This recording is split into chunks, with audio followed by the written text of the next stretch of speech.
Muy buenos días con todas las personas que nos están viendo el día de hoy. Hoy tenemos un asunto muy importante que tratar. Vamos a dar los primeros resultados de la encuesta sobre impacto económico por la paralización del COVID-19 en los hogares de Quito. Es una encuesta que fue organizada por la Cámara de Comercio de Quito y la Universidad de las Américas. El día de ahora vamos a contar con la presencia de Patricio Alarcón, que es presidente de la Cámara de Comercio de Quito, y el economista Iván López Pinar, quien es pues, uno de los especialistas que ha estado encargado de este estudio. Muy buenas tardes con todos. Por favor, si ya pueden encender sus cámaras, les agradezco muchísimo. Muy bien, el día Buenos de días. ahora pues van a eh, vamos a tener una presentación primero un poco de la encuesta, entonces, eh, pues en un principio eh, va a iniciar el presidente de la Cámara de Comercio de Quito, Patricio Alarcón. Sí, muy buenas tardes con todos. Gracias, Jan. Quisiera agradecer a la UDLA, al equipo de la Cámara, por haber publicado esta encuesta, por haber trabajado en esta encuesta, la cual demuestra que la clase media en Quito está o fue y está siendo gravemente afectada por la crisis. Son momentos en que el gobierno debe plantear una estrategia, todos debemos plantear un objetivo para tratar de evitar la pérdida de más empleos y tratar de evitar la pérdida de más ingresos de la población. Esta es la única manera como podremos salir adelante y mientras más pronto mejor. Tenemos una presentación, yo no sé si es que la podemos, gracias Sofía. Entonces, básicamente, estamos revisando el impacto económico por la paralización. Siguiente lámina, por favor. ¿Y qué es lo que básicamente podemos concluir? Y es que el 38% de los ecuatorianos pertenecen a la clase media.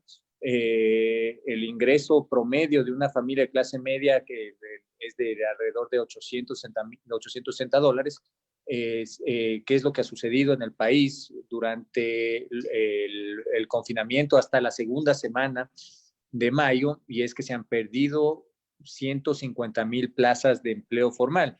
Esto es relevante, ¿por qué? Porque los ciudadanos pierden el empleo formal, la mayoría están dentro de la clase media, de este 38%, y esto afecta mucho al consumo y afecta mucho al crecimiento de la economía. Siguiente lámina, por favor. Y bueno, ¿cuál fue y cuál es el objetivo del estudio? Es medir el impacto que ha generado la crisis sanitaria en el Ecuador, en el consumo, en los ingresos de los hogares del ecuatoriano, de la clase media y media alta, en la ciudad de Quito.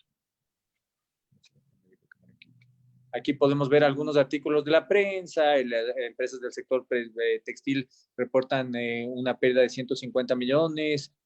Quito es la ciudad más afectada en el desempleo. De hecho, Quito, dentro de los 150,000 fuentes de empleo que se han perdido, el 45% están en Quito. Y las empresas, aquí hay otro artículo, empresas y trabajadores entre los más impactados por el coronavirus en el Ecuador. Definitivamente, si se paraliza la economía, las empresas se ven afectadas y por ende los trabajadores se ven afectados. Siguiente lámina, por favor. Y bueno, se realizaron 2,700 encuestas a jefes de hogar en Quito que pertenecen a la clase media y media alta. Siguiente lámina, por favor. ¿Y qué es lo que se concluye? Que el 77,2% de los encuestados han sido o han perdido ingresos. El 19% han perdido entre el 10 y el 20% de sus ingresos, el 24% han perdido del 21 al 30% de sus ingresos, el 21% han perdido del 31 al 50% de sus ingresos y el 12,5% han perdido del 51 al 80% de sus ingresos. Pero lo más importante es de los hogares encuestados, el 77,2% ha perdido ingresos durante el confinamiento. Siguiente lámina, por favor. Y básicamente, se evidencia el empobrecimiento porque también se reduce el empleo, se reducen las horas de trabajo y no contaban con ahorros, básicamente. La mayoría de los encuestados no comentan con ahorros. Entonces, el 75% no ha podido, evidentemente, ahorrar durante el confinamiento, y el 26% comentan que al menos uno de sus integrantes ha perdido su empleo. Siguiente lámina, por favor. Y aquí podemos ver algunos sectores acerca de los que se les encuestó. Entonces, apenas el 3,5% de los hogares se han abastecido en restaurantes durante la cuarentena. Al 57,3% no considera importante vacaciones o el turismo en este momento. El 53% no considera nada importante invertir en bienes raíces en este momento o comprarse una casa, por así decirlo. Y apenas el 11,7% de los hogares se han movilizado en taxi. Siguiente, por favor.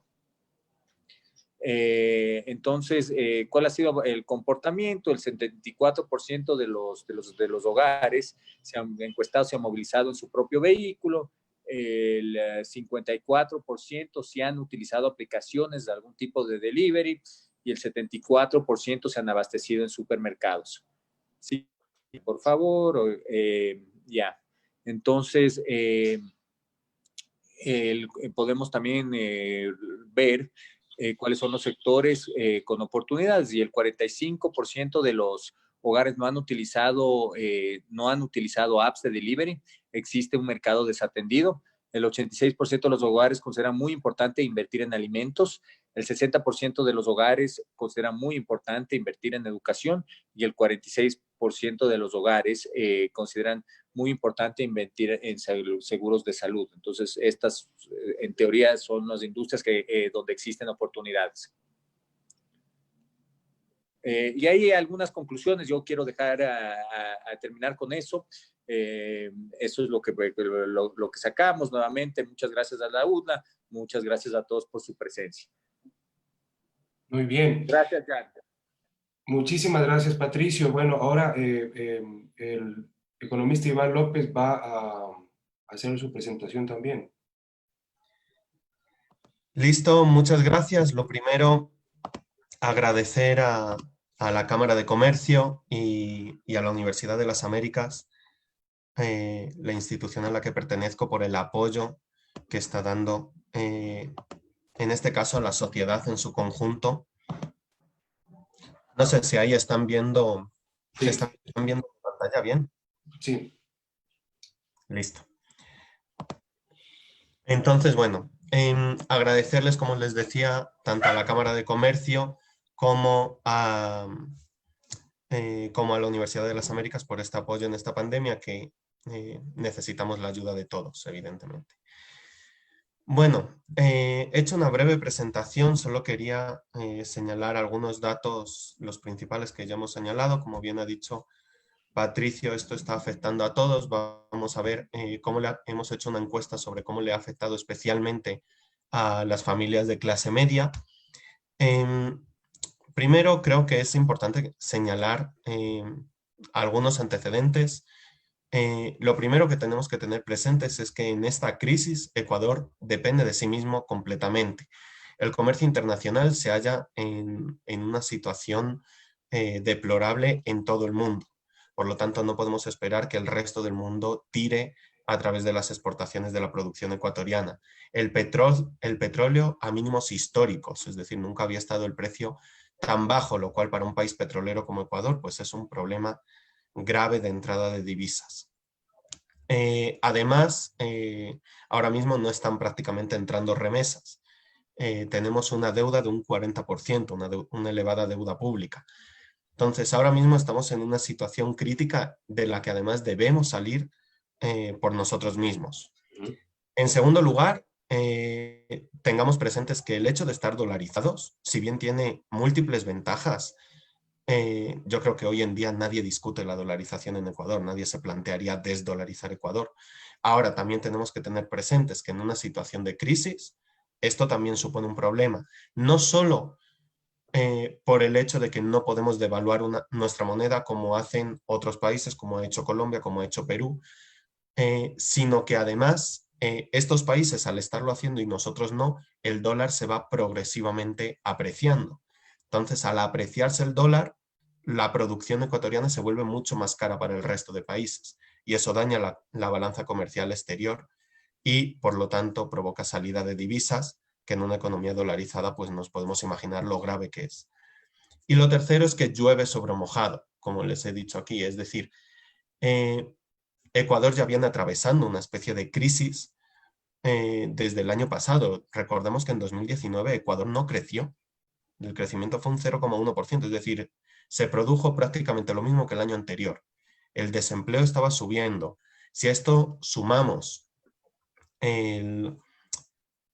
la caída del precio del petróleo, las recetas desde un gobierno que sí tiene esta crisis institucional, sobre todo desde las protestas de octubre, esa falta de conexión con el pueblo, o cuanto menos cuestionamiento.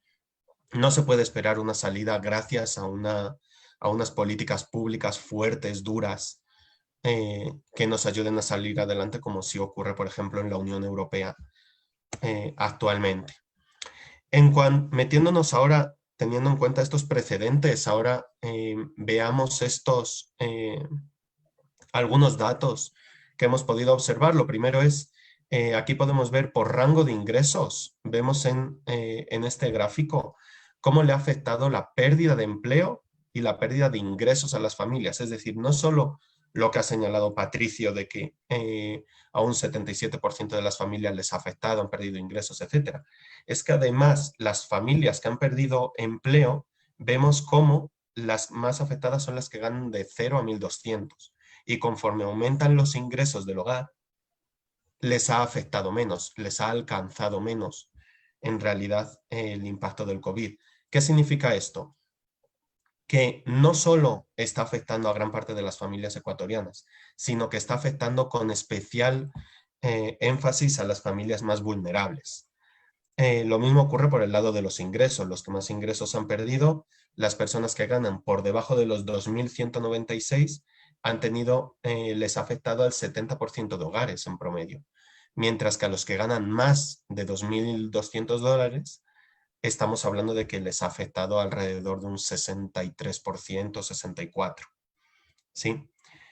En cuanto al alcance en la pérdida de ingresos, es decir, antes estábamos viendo cuántas familias se han visto afectadas, en este gráfico estamos viendo cuánto le afecta a cada familia, es decir, aquí estamos mirando el impacto que está teniendo el COVID y podemos ver cómo la barra verde, que serían los hogares más vulnerables, la verde oscura y la verde clara, cómo van creciendo hasta una afectación de un 30 hasta un 80%. Vemos que los hogares más vulnerables tienen un impacto de un 24%, o sea, un 24% que han perdido del 50 al 80% de sus ingresos. Eso es lo realmente grave. Si luego vemos, por ejemplo, los hogares más ricos, vemos la barra roja, cómo va progresivamente decreciendo. ¿Qué significa eso? Que a la mayoría de hogares les ha afectado más bien poco, si eres de altos ingresos, pero vemos cómo en todos los grupos existe esta tendencia conforme aumentan los ingresos. Es decir, la vulnerabilidad puede ser el gran problema de esta crisis, no solo la afectación, sino que está afectando a los más vulnerables. En cuanto al consumo, como ya señaló Patricio, qué sectores iban a ser los más afectados, aquí tienen una tabla con la calificación que le dan en una escala de Likert del 1 al 5, 1 muy importante, 5 nada importante, a los distintos sectores de la economía. Podemos ver cómo califica la gente actualmente estas partidas, estos servicios, qué grado de importancia le dan y qué grado estiman ellos que va a tener de aquí a un futuro, a después de la pandemia. Se les pregunta. Si se fijan, hay dos grupos grandes. Tenemos por un lado compra de alimentos, servicios básicos, insumos médicos, educación y el pago de créditos y seguros. Todos estos tienen una puntuación de entre 1 y 2, principalmente. Vemos después de la pandemia y esto no cambia mucho, ¿sí? Entonces podemos esperar que estos sectores van a ser los que van a salir, entre comillas, más indemnes de esta crisis, van a ser los sectores que van a salir mejor parados de esta crisis, porque la gente va a priorizar sus necesidades más básicas que corresponden a estas 6 categorías. Ahora sí nos deberíamos empezar a preocupar sobre todo por el sector inmobiliario, el sector de la diversión, del ocio, es decir, cines, discotecas, etcétera, y vacaciones y turismo. Estos 3 sectores van a ser los grandes perjudicados. Muchos economistas lo han venido explicando hasta hoy en día, pero ahora sí tenemos datos que avalan esto, que avalan el comportamiento del consumidor, ¿sí? ¿Cómo les va a importar? ¿Cómo la atención, por ejemplo, del sector inmobiliario? No solo es que sea uno de los 3 sectores que peor está, es que la perspectiva de la población es que va a estar peor. O sea, que se va a gastar aún menos en comprarse bienes inmuebles, casas, viviendas, etc. Lo mismo ocurre por el lado de la diversión y el ocio y el tema del turismo.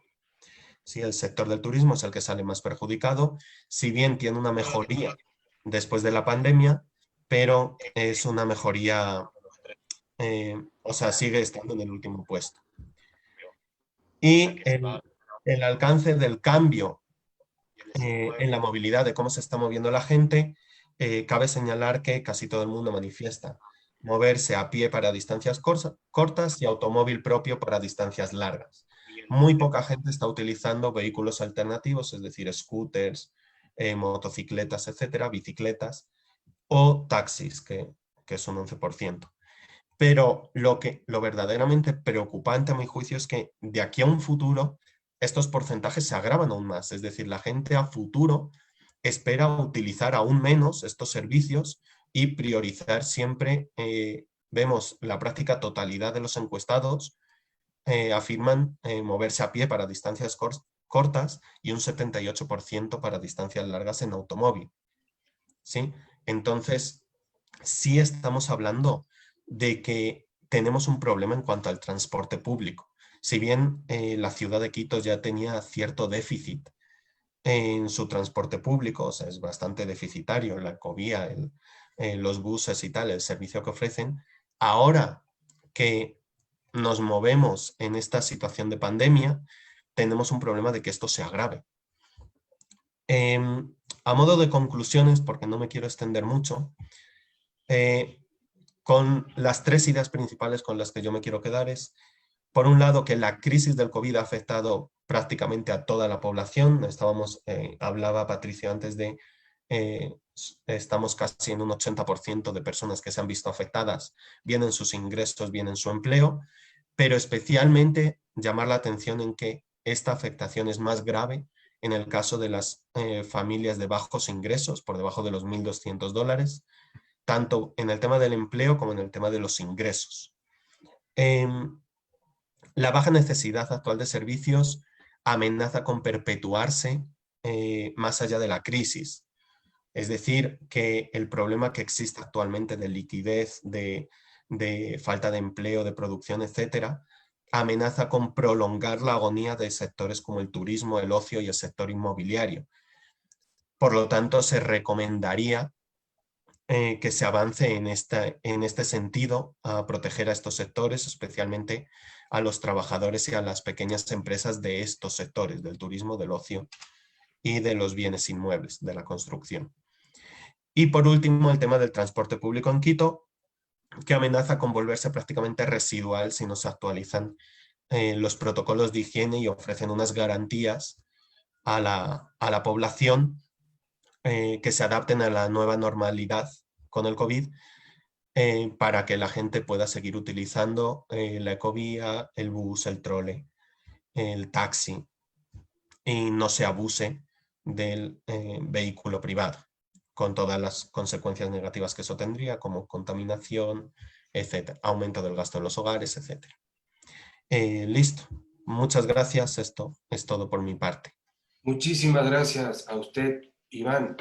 Bueno, vamos a hacer unas preguntas sobre un poco lo que nos ha planteado este estudio de la universidad y y la Cámara de Comercio de Quito, hay datos muy interesantes, hay datos que me parece, pues en realidad confirman esta asfixia que siente la gente, ¿no? Es decir, este incluso pedido de regresar o de cambiar de semáforo de rojo a amarillo porque la gente tiene que trabajar.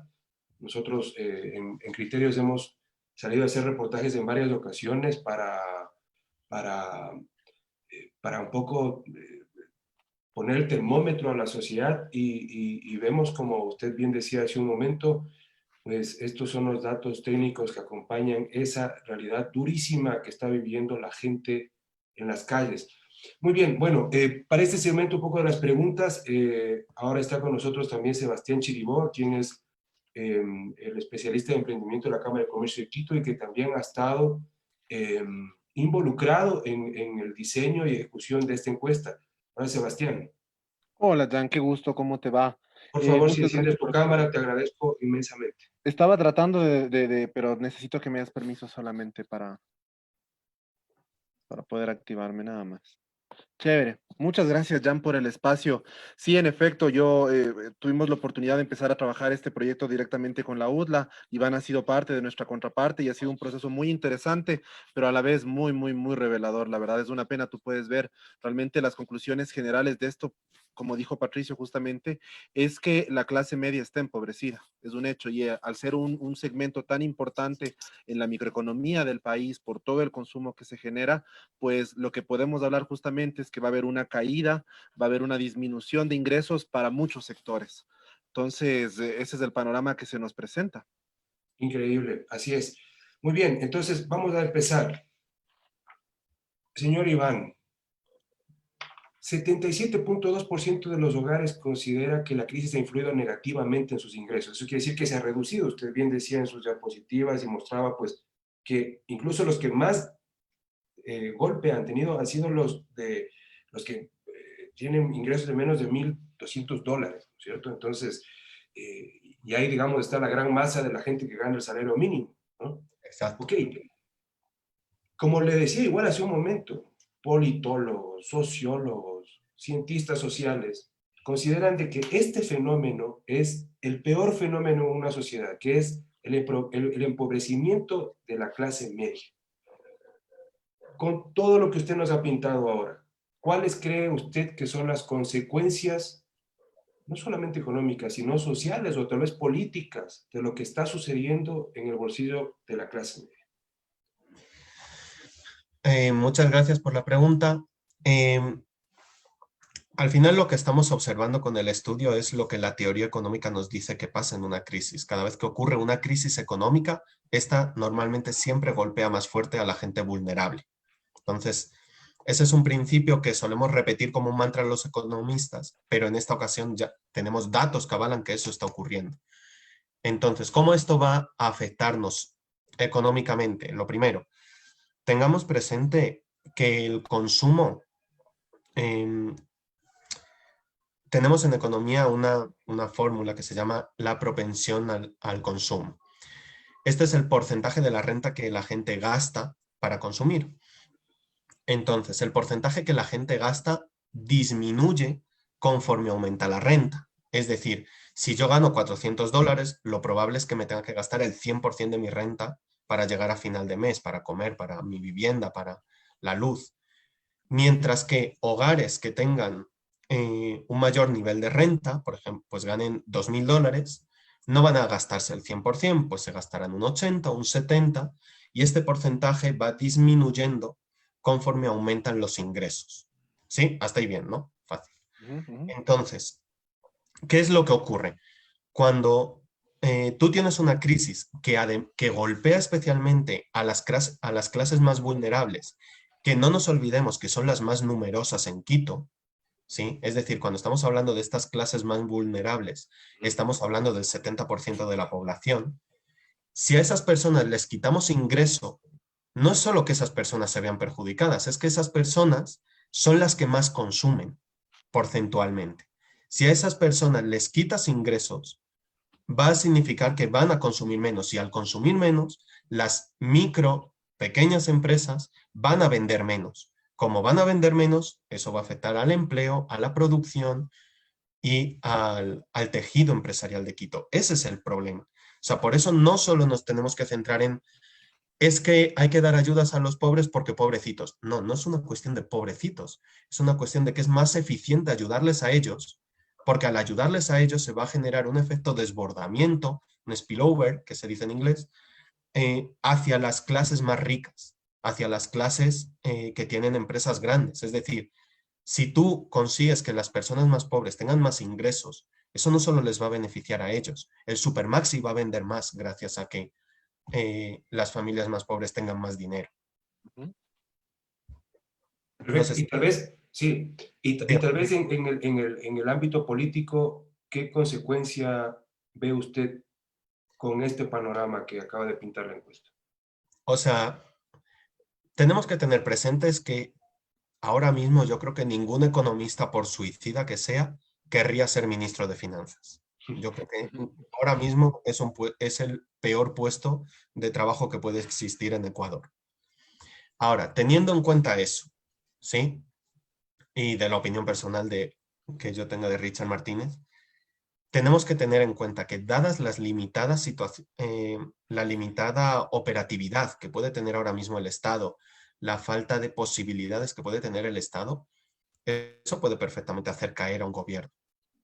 Perfectamente. O sea, y no sería, o sea, y lo de octubre podría parecernos hasta una broma. O sea, porque si tú empiezas a recortar, la gente no tiene para comer, la gente no tiene para vivir, no hay nada que pueda, yo creo, enfadar más a una persona que no poderle dar de comer a su hijo. Y un pueblo enfadado es un gobierno que peligra. Perfecto. Muchas gracias por esa respuesta, señor Iván. Estimado Sebastián, el 26% de los encuestados indican que al menos un integrante de su hogar, ¿no? O relacionado con el hogar ha perdido su empleo.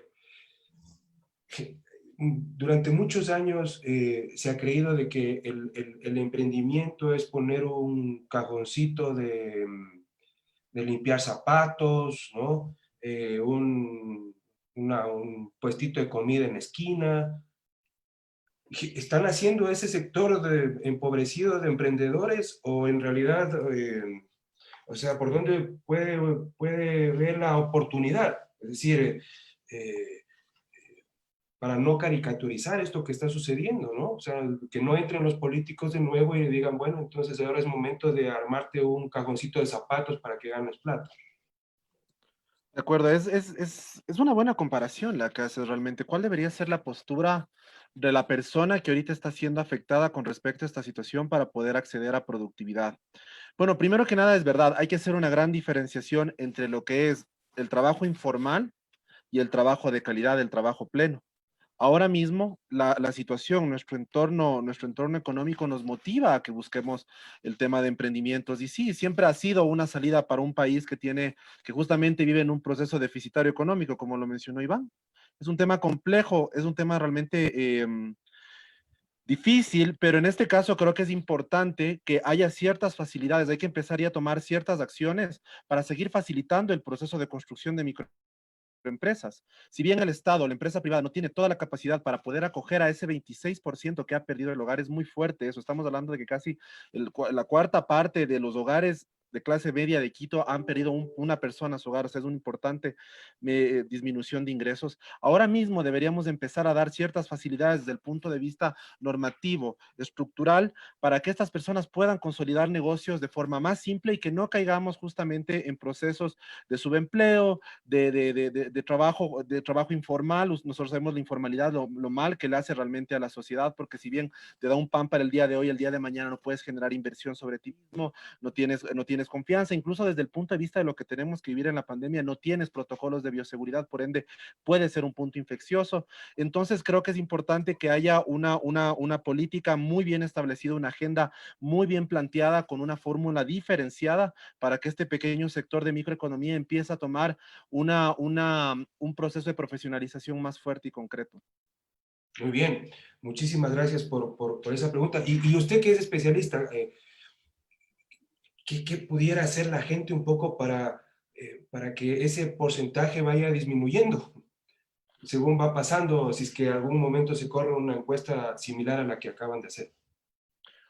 Bueno, pues hay que empezar a hacer inclusión económica. O sea, desde esa perspectiva creo que la decisión de un emprendimiento siempre empieza y termina en en el mismo individuo que crea la idea, ¿de acuerdo? Entonces, hay que tener un poquito la fortaleza, la decisión y las ganas para poder empezar a construir estos nuevos espacios. Yo últimamente, la Cámara de Comercio de Quito justamente hizo una promoción importante con respecto a mentorías que da mi área específicamente para poder fortalecer estos emprendimientos. Y siempre estamos abiertos y me han llegado un montón de gente, ideas que quieren empezar a promover ciertos espacios de comercialización.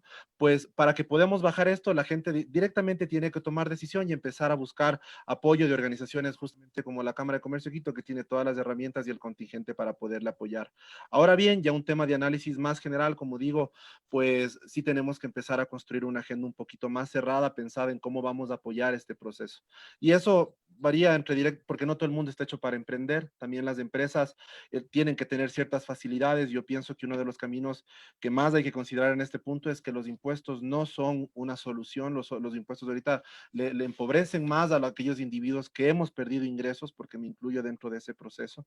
Entonces, hay que apretar un poquito más la agenda entre lo personal, lo que el individuo tiene que empoderarse, sí está muy bien, pero también lo público tiene que tener su vista sobre ciertos espacios para empezar a pulir detalles y facilitar los procesos de productividad. Perfecto. Señor Iván, este es un año electoral y como usted ya debe conocer bastante bien el Ecuador, vivimos prácticamente en eterno proceso electoral, ¿no? Eh, eh, qué debe hacer la política? Un poco para recoger estos datos e incluir en la agenda qué acciones pudieran servir para revertir esta crisis que no solamente la causó la pandemia, sino que la agravó, es decir, la destrozó según los datos que nos acaba de mostrar. Un poco cómo insertarse. Bueno, no sé si conozco mucho o poco de la política ecuatoriana. Llevo aquí casi 4 años viviendo, pero Suficiente, creo. creo que sí, sí. Pero creo que he votado yo más veces en España que ustedes aquí en estos años, porque allí tenemos últimamente un poco más de inestabilidad. Inestabilidad, sí. Pero en cuanto a qué medidas se podrían hacer, bueno, les pongo algún ejemplo. El día de hoy, por ejemplo, Cristina Lagarde, que es la nueva presidenta del Banco Central Europeo, antes era presidenta del Fondo Monetario Internacional, acaba de aumentar en 600.000 millones de euros la compra de deuda pública. Automáticamente, según ha anunciado ella esto, la prima de riesgo de todos los países europeos ha comenzado a bajar, los tipos de interés, por lo tanto, de su deuda pública han empezado a bajar, y supone una inyección brutal de liquidez. En total, la compra de bonos que va a hacer el Banco Central Europeo está en 1,35 billones de euros. Es decir, estamos hablando una cantidad más grande que la economía de Portugal y España juntas. ¿Sí? Eso en compra de bonos para los miembros de la Unión Europea. ¿Por qué pongo esto en negro sobre blanco? Porque es importante que si no existe liquidez en el sistema, ¿por qué se da una crisis? El dinero no es que desaparezca, no se evapora, no se pudre como los alimentos. ¿Cuál es el problema en una crisis? Que el dinero se para. No es que se destruya, es que el dinero se queda parado. Si tú no le das a la gente un contexto de estabilidad, la gente, ¿qué es lo que hace? Empieza a ahorrar más. Cuando la gente ahorra más, empieza a meter el dinero en el chanchito, en una caja, empieza a guardarse el dinero, el colchon bank que hubo, por ejemplo, en el 99, antes de la dolarización. La gente no confiaba en el sistema financiero, se guardaba el dinero. Si todos nos guardamos el dinero que tenemos, el dinero no fluye. Y si el dinero no fluye, no va a haber créditos a empresas. Si no hay créditos a empresas, no surge el emprendimiento que comentaba Sebastián, que es súper importante hoy en día, y no va a despegar la economía si no surgen estas pequeñas empresas con fuerza. Entonces, ahora es importante que llegue el crédito. Entonces, el crédito hay que conseguirle por un lado o por el otro, o porque los bancos ecuatorianos empiecen a aflojar dinero a la gente y empiecen a dar créditos a una tasa de interés factible. Para mí un 10%, un 15% no es factible. De en acuerdo. este contexto. Ninguna empresa va a obtener un 10% de rentabilidad o un 15% nada más nacer. No puedes pedirle eso a una empresa. En España te están dando créditos, tienes el Instituto de Crédito Oficial, te da créditos por debajo del 3% Ujú. para el nacimiento de empresas. Así sí se pueden hacer, pagando un interés de un 3%, pero pagando un interés de un 15 o de un 20%, la empresa va a sobrevivir un año o 2 años y de ahí se va a quebrar. Y eso es lo que ocurre en el tejido empresarial quiteño desde hace años, que Ecuador es el país de América Latina con más emprendimientos, pero también el país en el que más empresas cierran, Claro. porque no existe esta posibilidad de crecer y convertirse en una mediana empresa, al menos. No existe esta posibilidad porque el endeudamiento es tan grande, es una barbaridad. Entonces, la otra alternativa con esto, ¿cuál es? Traer bancos extranjeros y que vengan bancos europeos, bancos estadounidenses, que te ofrezcan estos créditos, que te ofrezcan créditos a un 2, a un 3, a un 4%. Créditos mucho más racionales y más en el contexto que estamos ahora, que la gente no tiene dinero. Pero Ajá, perfecto. Precisamente esa era una pregunta que era de cajón, es decir, ¿cuál es el papel de la banca, Sebastián, en este contexto que muestra la encuesta? Es decir, solamente el 17.8% de la clase media ha conservado sus ingresos. Los demás están bastante afectados.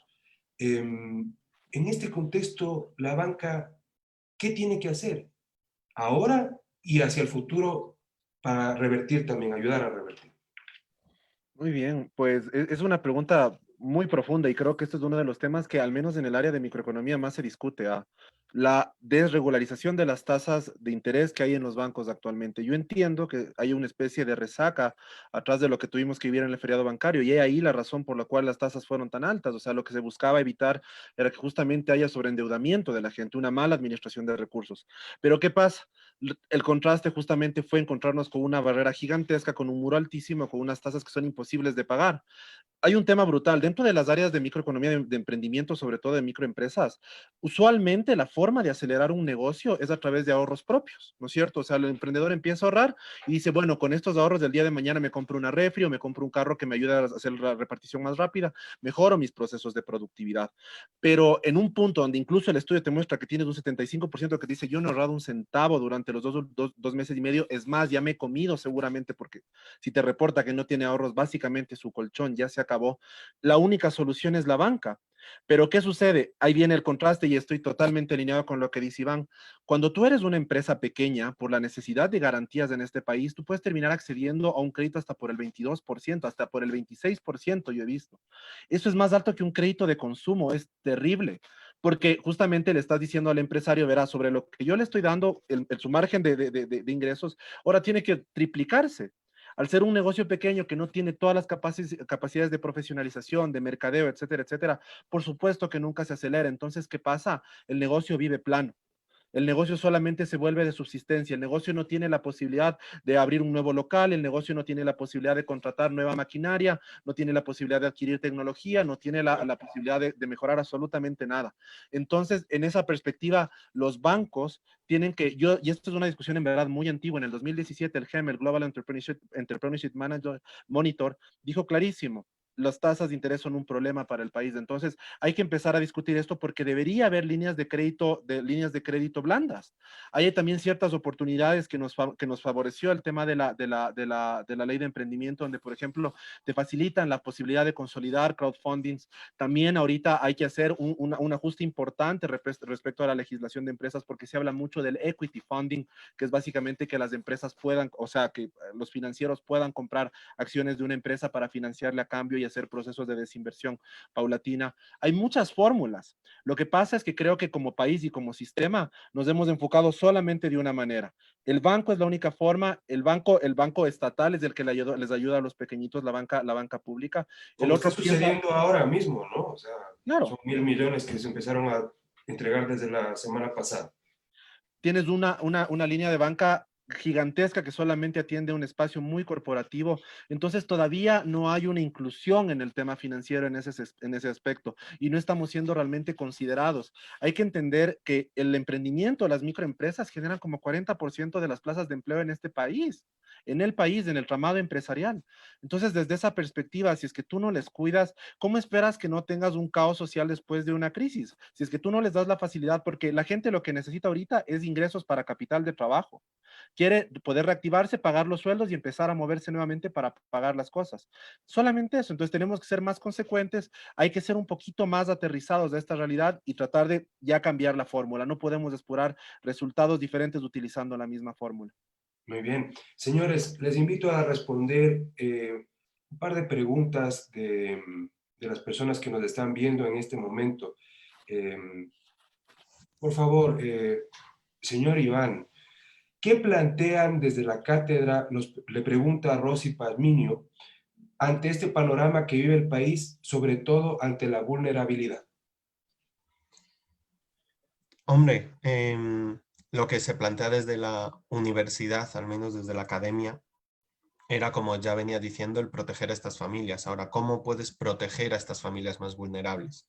Lo primero, necesitas una inyección de liquidez. Necesitas abandonar, en cierto sentido, se ha hecho ahora en esta crisis que está viviendo Ecuador. Las recetas de Richard Martínez a mí me recuerdan a las que experimentó los países del sur de Europa en los años 2008-2009, que todavía yo vivía allá. En aquellos años se hizo lo que se llamaron las recetas austericidas. ¿Qué era esto? Era la economía alemana, aplicar las recetas de la economía alemana a toda Europa. Esto es, que no existiese, por ejemplo, nunca déficit. Es decir, ingresas 100, te gastas 100. Ingresas 50, te gastas 50. Entonces esto para una empresa es lógico, ¿no? O para una familia. Ahora, el Estado, un Estado no puede desaparecer. O sea, Ecuador no va a desaparecer mañana. O sea, puede tener muchos problemas, puede tener lo que quiera, pero Ecuador va a existir hoy, mañana y pasado. Los estados no quiebran, ¿verdad? O sea, sí pueden declararse en bancarrota, pero no desaparecen. Permanecen. O sea, Exacto, así es. Así es. sí puede haber quiebras, pero no desapariciones de estados. Ahora, cuando el Estado ecuatoriano empieza a aplicar estas medidas, ¿qué experiencia nos dio Europa? En Europa se salió de una forma bastante traumática de esta crisis, porque teníamos el euro no se puede devaluar, ¿sí? Ningún país podía devaluar su moneda. Entonces te toca salir echándole trabajo, mejorando la competitividad, mejorando productividad, y eso es muy difícil en el corto plazo. O sea, es muy difícil de hoy a un año mejorar tu productividad solo en base a calidad. Y la salida de la crisis fue muy lenta en el caso de Europa en el sur. Hoy en día en Ecuador, ¿qué se está haciendo? Lo mismo, el ir ajustando, disminuir gasto público, que el Estado se gaste lo menos posible. Ahora los trabajadores públicos les han bajado teóricamente a 6 horas de trabajo y un 16% menos de salario. Conforme vas disminuyendo los ingresos de la gente, o si todavía se les ocurriese la idea de subir impuestos, vas a ahogar a la gente, la vas a asfixiar, no va a tener, vas a disminuir su renta disponible tanto que no va a consumir. Si encima consideramos que, por ejemplo, los trabajadores públicos llevan 2 o 3 meses que les pagan 15 días tarde, 3 semanas tarde, todavía están por pagar el mes de mayo, estamos a día 4, pero bueno, les faltará todavía un par de semanas para pagar mayo. Esta situación de inestabilidad, más allá del hecho de que paguen o no paguen, o sea, sí pueden terminar pagando, pero la inestabilidad en cuanto a los puestos de trabajo, eso genera que la gente ahorre más y por lo tanto va a consumir menos. Entonces ahí tenemos un problema. Y por el otro lado, ¿qué es lo que ahora está haciendo Europa? Europa se dio cuenta de que las recetas para salir de la crisis de 2008-2009 no valen ahora. Y se han dado cuenta, y Angela Merkel sigue siendo la canciller de Alemania. Y no ha perdido su poder, al revés, es el bloque duro de Europa. Pero se han dado cuenta de que no sirvió, de que se salió de una forma lenta, mala, dejando mucha gente en la cuneta. ¿Qué es lo que se está haciendo ahora? Inyecciones de 1.35 billones vía deuda.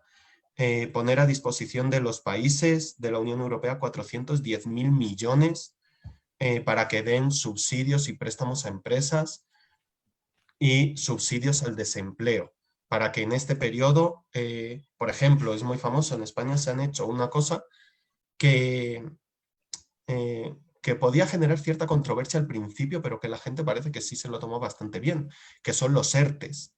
Un ERTE es un expediente de regulación temporal de empleo, ¿sí? Y lo que hicieron fue, mientras dure la pandemia, las empresas van a poder hacer, entre comillas, una especie de macrodespidos. Pueden adelgazar su nómina de golpe y adaptarse a la nueva situación, a lo que puedan producir en ese momento. A cambio, se les va a pedir que abonen un porcentaje del salario de esas personas. Pongamos un 30%. El Estado va a poner otro 40%. Y las personas renuncian a un 30% de su salario mientras dure esto. Entonces, ¿qué consigues ahí? Que personas que se quedarían en la calle con 0 ingresos se van a quedar en casa, evitando la pandemia, con un 70% de los ingresos. Y además, ¿qué consigues? Que el dinero que necesitan las empresas para pagar sus nóminas pasa de un 100% a un 30%. Entonces también les das oxígeno para que sobrevivan durante la pandemia. Ahora, en Ecuador hemos visto recetas que estimulen el consumo, recetas que alivien a las empresas por esta vía. Yo lo máximo que he oído ha sido, intentemos que los empresarios y sus trabajadores se pongan de acuerdo. Eso no es una medida. O sea, eso ya funciona. Eso ya lo hace la gente, lo de ponerse de acuerdo. No hace falta que el presidente me lo diga. Entonces, la lógica que nos dice que el Estado ahora mismo es necesario que contribuya activamente a esta reactivación, que haga que el dinero se mueva, que la gente confíe. Si la gente pierde la confianza y empieza a ahorrar todo el dinero y todos lo empezamos a guardar, puede venirse una crisis igual que la del 99. Incluso peor, porque no vamos a tener otras cosas de las que vivir, como el precio elevado del petróleo o la devaluación brutal que se hizo justo antes de la dolarización. No nos olvidemos, la dolarización nace con una devaluación brutal del sucre respecto al dólar y a partir de ahí ya puedes coger carrera para arriba. Pero ahora no podemos hacer eso. ¿Sí? Entonces creo que es importante que el gobierno cambie esta actitud y comience a hacer políticas activas y políticas de implicarse de verdad en la economía. Muy bien. Y bueno, la última consulta es una de las personas que igual nos está viendo, para Sebastián. Rosy Pazmiño pregunta, Sebastián habló sobre las diferencias entre el trabajo bueno y el que no lo es. ¿Qué trabajo no es bueno? Pregunta Rosy, y yo le aumentaría ahí un poco,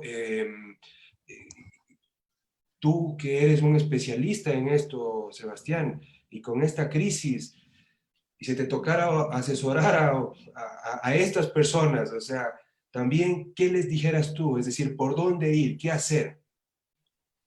Vale, gracias. Gracias, Rosy, por la pregunta. Pues el trabajo siempre es bueno, ¿no es cierto? La cuestión es que se dé en un marco de administración que respete los derechos de la persona y le permitan desarrollarse. O sea, esa es la lógica entre un trabajo bueno y un trabajo malo. ¿Qué pasa con el Ecuador? Que existe el trabajo formal y el trabajo informal. El problema de la informalidad es que no hay protección para el que trabaja, ¿de acuerdo? No hay las garantías respecto a salud, protección social, etcétera, etcétera, que no va a alcanzar porque no tributa. ¿De acuerdo? Esa falta de tributación, de hecho, esa informalidad tiene un efecto sobre sí mismo, porque el día de mañana, cuando esperan un crédito para su propio negocio, no son considerados porque no tienen cómo refrendar que han generado ingresos, entonces no se sabe si es que es fiable. Entonces, es una mala decisión, es un mal camino que se toman por la facilidad que hay, también porque hay ciertas trabas, lastimosamente, en nuestro país. El año anterior hubo un estudio importante que decía que más de 600 horas tenemos que dedicarle a los emprendedores a construir nuestros negocios y eso a la gente le desanima. Entonces, en esas perspectivas, Ahí está la gran diferencia. En cambio, el contraste, el formal, es aquel que justamente le da las garantías a la persona. El día de hoy se paga un IES, se puede pagar un impuesto, un seguro de salud que te puede cuidar el día de mañana, puedes tener ciertos seguros de cesantía, etcétera, etcétera. He ahí el gran contraste, ¿no es cierto? Hacia dónde tenemos que encaminar y si es que vamos a empezar a fundar empresas, ¿cuál debería ser la lógica para que esto el día de mañana tenga efectos importantes para ti? Yo que le puedo decir directamente a las personas, el Ecuador es difícil para emprender. Hay muchas cosas, lastimosamente, en nuestra normativa, en nuestro contexto de administración pública y jurídica, en todo lo que hemos analizado en el día de hoy. Justamente me encantó el término de austericidas, en verdad, nuestras políticas austericidas, nuestras tasas regularizadas de crédito, el manejo de la estructura pública que nos hace súper lentos los trámites. Todas esas cosas no nos ayudan, pero sin embargo hay emprendimientos y microempresas que han crecido muchísimo y que le han pegado muy fuerte desde ya, o simplemente han sido personas organizadas. Desde esa perspectiva, yo creo que el emprendedor, la corporación, la futura corporación que nace con el emprendimiento es de absoluta responsabilidad y visión de quien la concibe. Entonces, es difícil, no hay que desanimarse, el gobierno y tenemos muchísimo que analizar y mejorar a nivel general, pero en definitiva, ¿qué tan bien está tu entorno? Realmente depende de cómo administres tú tu metro cuadrado de vida. Entonces, hay que tener valentía para las cosas que se van a pasar. No, yo pienso, justamente hay cosas que tenemos que reclamar, pero también tenemos que dejar de ser tan dependientes de la coyuntura. Somos demasiado políticos, nos encanta siempre estar echando la culpa hacia arriba, diciendo esto no hacen por mí, esto me falta. Qué difícil que es vivir en el Ecuador, sí lo es, pero hay que tener también un poquito de fortaleza, carácter y tomar decisiones para que las cuestiones sigan adelante. O sea, de esta crisis solamente se sale trabajando y es la verdad. Y en el caso ya específico, pues hay organizaciones, justamente la academia, lo que ha hecho la UDLA. ¿Por qué hacemos estos espacios de alianza? Porque así nosotros podemos refrendar datos reales donde podemos tratar de inferir en política pública. En todo el análisis que hemos podido hacer hoy diciendo, miren, ese 77.2% de clase media empobrecida que hoy día habita en Quito y que va a generar muchísimos efectos, que nos puede llevar a una crisis más profunda que nos ha dado Iván con muchísimo detalle, realmente nos sirve para poder decir a gobierno, a banca, a personas, por favor actuemos de una manera diferente, tomemos medidas un poquito más específicas, seamos más concretos y seamos más activos, no repitamos simplemente parámetros porque es más fácil o porque a alguien medio le funcionó o hace años nos funcionó, es una circunstancia muy nueva donde ningún país antes ha vivido, entonces es difícil administrar. Entonces, básicamente solamente por concluir, cosas que hacer por el Estado, cosas que reclamar, para eso está la academia y están los grandes gremios como la Cámara de Comercio de Quito, que estamos justamente para defender ese tipo de intereses. Y por otro lado, si es que quieres ser dueño de tu propia empresa, apóyate en organizaciones como la nuestra. Nosotros sabemos cómo fortalecer, tenemos muchísima metodología, a nadie le cerramos las puertas. Y ya depende de ti si es que quieres ser un empresario el día de mañana o no, y así salir de esta crisis. Perfecto. Señores, yo les agradezco muchísimo por confiar en Criterios para dar a conocer este estudio tan impresionante y que obviamente creo que va a ser un instrumento de mucho análisis en las próximas semanas, creo yo. Les comprometo, ojalá en una próxima oportunidad nos puedan acompañar ustedes dos para seguir conversando, porque esto va a merecer lecturas también de otro tipo, ¿no? A ver cómo va avanzando, a ver qué pasó con la reactivación del semáforo amarillo. ¿Habrá rebrote? Pues todo el mundo espera que no, pero estamos siendo cuidadosos. Es que la economía ha cambiado, la microeconomía, los bancos. Hay tantos temas que se pueden resolver con ustedes, así que les comprometo para una próxima oportunidad. Encantado y un gusto siempre que se pueda colaborar a las órdenes. Fantástico. Muchas gracias, Jan. Iván, a la UDLA felicitar realmente al equipo de gestión y cómo logramos consolidar este estudio y otros más que estamos haciendo ha sido espectacular. Muchas gracias, de verdad, Iván. Tú también que les has representado y gracias, Jan, por el espacio. Muchas gracias. Muchas Bueno, gracias. hasta la próxima semana a todos.